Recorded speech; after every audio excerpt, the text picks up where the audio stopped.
I think they were just hazing us on this Zoom. They better not have. I just woke up with a chew in my mouth.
All right, you guys.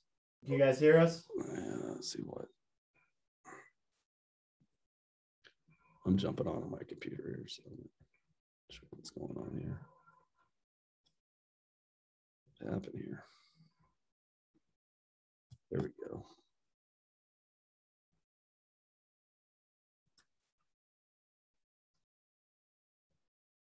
You hear me? All right, guys. I'll let Coach go ahead and get started about tomorrow at Boise and Friday at Air Force. Well, let's see here. All right. Well, early morning. Probably like you guys. Disappointed on the outcome of last night's game with the Bills and the Chiefs. In coaching, there's a lot more ways to lose a game than there is to win a game. And I feel bad for Sean McDermott this morning because he has to answer a lot of questions. And you're damned if you do, and you're damned if you don't. You kick it to Tyreek Hill and runs it back, you're a bad coach. You don't kick it to Tyreek Hill, and you're a bad coach. And tough one. I felt for Josh, and man, what a game. But moving forward, continued our trek of our fifth game in about 11 days coming up here. And, excited to go to Boise, although I'm not excited that we didn't have the opportunity to play him here. And hopefully that'll manifest itself sooner than later. But it's a reason why you play college basketball. It's a reason why you put in the time and effort that you do to where you have an opportunity to play in a game like this, where you go to, I guess it's not Taco Bell Arena anymore. It's whatever it is. But to have the opportunity to go there, probably play in front of a really good crowd against a team that's playing as well as anybody in the country right now. I mean, defensively, even though watching that game against San Diego State was for anybody that was an offensive, to be watching offense, it was hard to watch. But I mean, the defense was so good that it made the offense look bad. And and that's the thing with this team. I mean, Leon, they got. Their identity is on the defensive end. I mean, and then the way they're playing right now, I mean, you can tell. I mean, they're really believing that they're an elite defensive team. Which, if you see the numbers, that's what they are. They have, not just from a conceptual and a tactical standpoint, but they have a toughness and a resiliency to them that's kind of built over the course of this winning streak. And it's going to be a 12-round fight, and our guys know that. And, our guys have been prepared. It's not like we're just going to show up and, become a different team. I mean, we've prepared ourselves to be in these situations against, a top team in the league. And it's going to be a great game. And guys are looking forward to it. Luckily, we prepared ourselves the last time we were supposed to play. So it's not like it's, we're having to do a lot of things. We kind of understand what they do. I mean, they understand what we do. And in a lot of ways, we mirror each other, especially from an offensive standpoint. Acott, a lot like Maldo, never, didn't start his career out as a point guard. I mean, a bigger wing that's kind of morphed into a point. They put Acott, they put key jab into a lot of dribble downs like we do with Maldo. They try to get the ball into the post to Armoose, although Armoose does a lot of his damage on the offensive glass. I mean, he's an elite rebounder. And then you got a guy like Shavers, who a lot like, Drake and our shooters. I mean, he's a guy that if you don't guard him right, I mean, he's gonna, he'll go make 5 or 6 threes. And so, they just got a team that really knows who they are. They know their roles, and they just grind on you. And so I think we're two very similar teams, and it's it's going to be a heavyweight title fight on Tuesday. Jeff, you kind of go ahead. You kind of alluded to it, but you guys scored 93 on Saturday, and I think Boise and San Diego combined for 79 or something like that. What kind of tempo are you expecting, or what kind of tempo would you like in this game to try to get the road win? Well, I mean, our game, I mean, each game presents, a different pace to it. I mean, last year against San Jose State, we scored 190 points and then turned around and slowed down and against San Diego State and didn't run offense till about 18 seconds on the shot clock. But, from a pace standpoint, if you look at the numbers, I mean, we both play really at a similar pace. I mean, it's going to be somewhere between a 65 to 70 possession game on both ends. And I don't see anything really changing. The San Diego State game, it wasn't from a lack of possessions. It was just from a lack of the ball going in the basket. But their defense had a lot to do with that. So, I'm not expecting, it's not going to be a fast game because neither team plays, neither team plays fast. Now, the thing with them is, with their length and their athleticism, is that you really got to minimize, really minimize them getting out in transition off of turnovers and block shots. That's the thing that if you allow them to get out in transition and get some easy baskets off their defense, then that's when they can really start scoring points. And so those, us running good offense and not allowing them to get out in transition and then being able to keep them off the offensive glass once that first shot goes up is going to be, the big keys for the game. Jeff, this is your first trip back to Boise. What does this one mean to you personally? You know what, to be honest with you, I mean, it's been so far removed. I was back in Boise when I was at Northern Colorado with the Big Sky tournament. I've actually been on that other side of the bench when I was at the University of San Francisco as an assistant. We went and played at Boise. I think it was Greg Graham's last year back in like 08 or 09 before I went to Boise, and actually went into Boise and made about 16 threes and beat them that night. And so at least I know what the other locker room looks like. I know what it feels like to be on that other side, but have a lot of good memories in there. And it's going to be, it'll be interesting. It'll just be different. But, once the ball gets thrown up, I mean, nobody in that arena, probably except for a few people, remember that I was there. And so just got to go figure out how to win that game. Hey, Jeff, how are X and Kenny progressing? Is there a chance we might see them out there tomorrow? Well, when Kenny was out there, I mean, Kenny was available for Saturday's game, but at the same time, I mean, him coming off, all his stuff. I mean, he wasn't quite, he's not in terms of conditioning. Now we could have played him if we needed to, but Kenny is available, ready to go. X is still, he's probably to be determined, most likely, probably not, but there's a chance. I mean, he's actually starting to work out some, but those hamstrings are funny. I mean, you just never know. I mean, he could come out today and say, hey, I can move around good enough, but as of right now, it's to be determined. Jeff, what's changed the most about Boise State since Dutrieb's been relieved of his duties?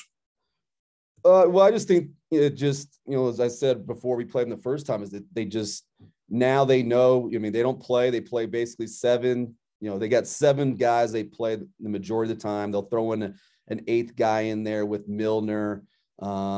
But those 7 guys, I mean, they know they're going to play. They know their roles. They know what they need to do. And so, I mean, I just think the roles have been really defined. I mean, Degenhart, as a freshman, doesn't play like a freshman in terms of just his effort, discipline. There's just, like I said, they just got a different level of toughness and a togetherness. I think that's the thing that you can really see as it's kind of made its way, is that they're a lot tighter group. Probably not as many agendas, and they're an old team. I mean, they might be the oldest team in the country when you're looking at 1 through 7. If you take Degenhart out of the equation, I mean, the average age, of those other 6 guys is probably, I mean, you're probably at least 23. And so, I mean, you're talking about one of the older teams in the country, and guys that have, when you're talking about 5th or 6th year seniors, guys that have probably gotten past, if they've been in college this long, they've gotten past all the BS, behind the scenes of people telling them that they're this, that, and another. And they've kind of probably realized that, hey, this is who I am. And this is what I need to do to be successful, to play at this level. And they can start ignoring the noise and just, start, just focusing on winning. And sometimes, I mean, that's the hardest thing sometimes to do in this day and age, is to get 18 to 22-year-olds to ignore the noise and ignore the BS behind the scenes, and to be able to just focus on, how do you become a winning basketball player? And I think, that's what they have. Speaking of winning, how does it feel to start the Mountain West 4-0 like this? Well, I mean, it's better than the alternative of being any other record. So, but 4-0, and we still got a long ways to go. And that's where I told my guys, and it's, I showed them some clips of the New Mexico game where it's, we got to continue to get better, because, we're 4-0, but, you could also be 0-4. I mean, it's a small margin in this league. I mean, there's not, I mean, San Jose was a 1-possession game with about 8 minutes left. New Mexico was a 1-possession game. Boise's been, in their last 4 games, for the most part, have been down to the wire. Whether that was with San Diego State, Utah State, Air Force, the last minute of that game, I mean, it was a 1-possession game. And then even at New Mexico, I mean, there was kind of a 10-point cushion, and then it kind of got tight towards the end when New Mexico went hack-a-shack and put them on the foul line, because they are not a very good free throw shooting team. And so we just got to continue to, you have to worry about the other team, but we got to keep focusing on us and making sure that, we continue to find ways to get better. And, as I always tell the guys too, that this time of year, as you get towards February, there's you almost are who your record is. And then there's a lot of teams too that just, it just becomes too hard, or they're tired of the season, tired of the coaches, tired of each other, and teams quit every day. And there's 357, 58 Division I teams, and teams quit every day. This is too much. Let's let the season be over with. Luckily for us, being 15-2, 4-0, we have a lot of, we show up every day ready to go, and but we have to continue to find ways to get better. And it's not about adding new plays. It's not about any tricks. It's just, can we continue to build on our discipline and effort? And that's what we need to focus on. Jeff, obviously you two are the last unbeaten teams in Mountain West play, so this is a critical game, but how confident are you that the Mountain West will get Boise and San Diego State to play you guys in Laramie? I mean, obviously when you look at the standings, that would be critical in the race. Yeah, I mean, we'll leave that up to the conference office now. In my theory, which, I'm not in charge of the conference, is that especially with, when you have to play a team twice, and especially if a team, like in our case, where if, we couldn't play at Nevada. Well, if you have to play Nevada twice, I'd probably expect I'd have to go play at Nevada, regardless, before they had to come here. And whether that was in that slot where we were supposed to, they were supposed to come here, they probably needed to come, we probably needed to go there in that slot as well. And so, in the case of the Boise game, we weren't, wasn't us the reason why we didn't play that game.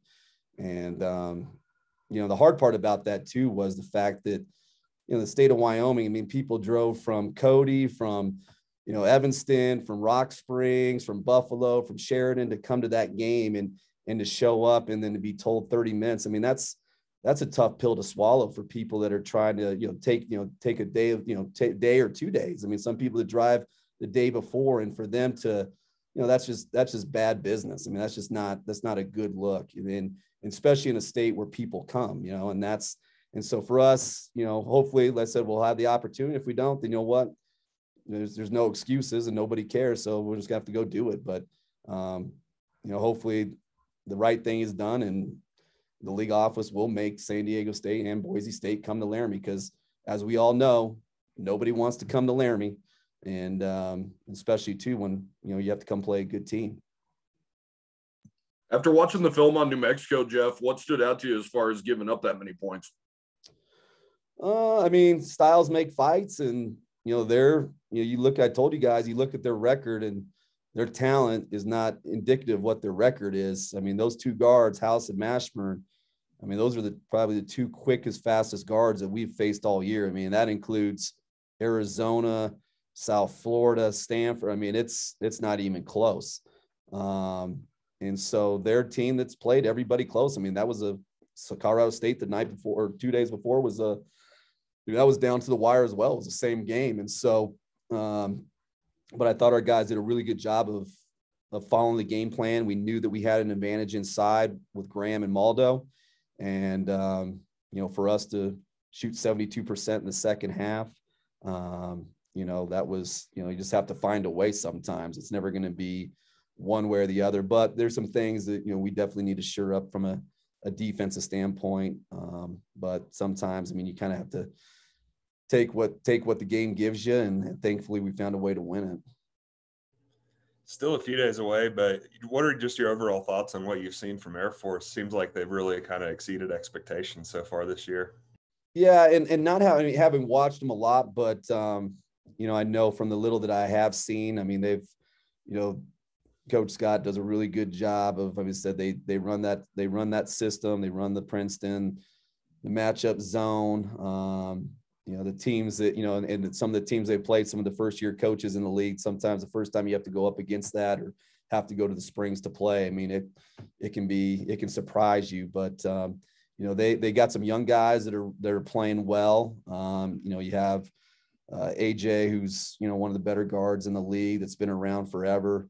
And so, it's one of those games where you're going to have to scrap everything that you've worked on all year. It's like playing them in football. They're very unique, and, they got to have your full attention. And so luckily we'll, after this game, we'll have at least a couple days to kind of get dialed into what they do. But it's never easy going down there, and not looking forward to having to prep for the way we have to prep for that game. Right. You guys good? All right. Thanks, guys. Thanks, guys. Thanks, Jeff. Thanks, Nick. Yeah. Thanks.